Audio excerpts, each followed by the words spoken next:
understand that language and understand how to communicate with it, it can help you. It's designed to help you. The algorithm is there for the purpose of helping you find your audience. But if you don't know what keys to give it or cues to give it, it won't succeed. It will get lost and confused and frustrated. And that's probably where you are right now. If you're not getting, no, I'm sorry, can't do that. But I think it's something that if you are, like I say, in the 200, 300 views, and you are figuring that, you're just basically forgotten or overlooked by the algorithm, it isn't that the algorithm doesn't want to help you or is, against you, or there's some sort of conspiracy. It's really just that you don't understand the language. And that's something that we really have to learn. So what I'm trying to do here is I'm trying to help you figure that out. The school community that I have is linked in my bio on my TikTok account. You can join from there, but you can also just click on the link to learn a little bit more about what the program offers. So if that's something that you're interested in, you can go and check that out. But in the meantime, if anybody is interested in just getting a little bit of advice on how to fix their TikTok account, I'm happy to answer your questions in the comment section.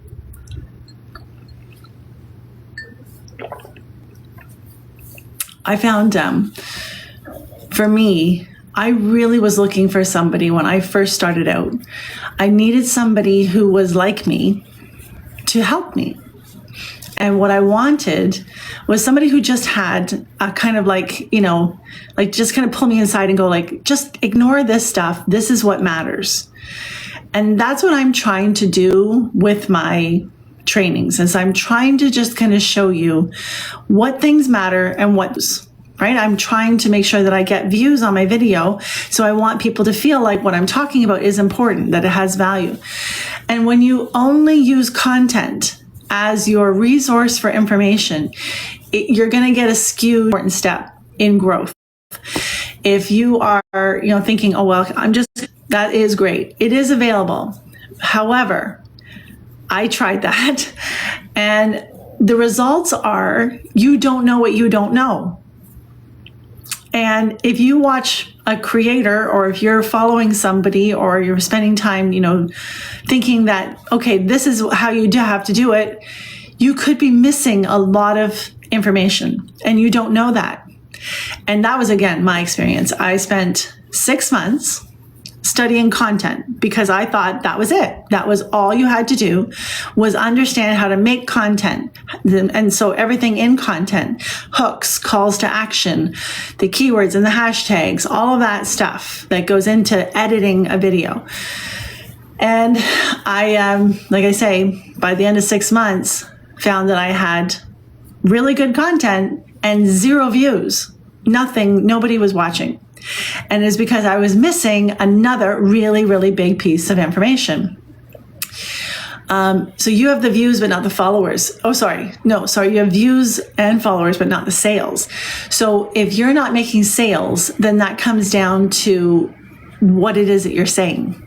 If you study buyer psychology, now that is, again, another level. I'm not a marketing specialist. I'm not somebody who teaches sales, but I did study it.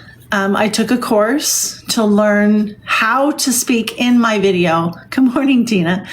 How to speak in my video to ensure that I am drawing in the audience, getting them to lean in a little bit. It's one thing to get people to watch your video, but if you can get them to lean in and listen closely to what you're saying and trigger them emotionally to make a purchase, that's what it comes down to. Every time I choose the good. Well, that's good. People will always buy for emotional reasons. So if you think about a car commercial, sure, they probably have information on there about what the car does and how fast it can go or whatever. But all of those things is drawing a picture in your mind about what it feels like.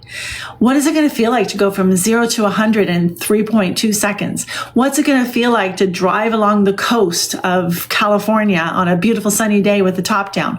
What's it going to feel like when you pull up to that party at the front and get out of the car and everybody's looking at you? What does it feel like? Those emotional triggers are what makes people buy something. And if you think about what you buy, a lot of times you're buying something for an emotional reason, and then you spend time either talking yourself into it or out of it logically. So that's, I think, what you need to focus on is to take action. Good morning, everyone. Nice to see you here.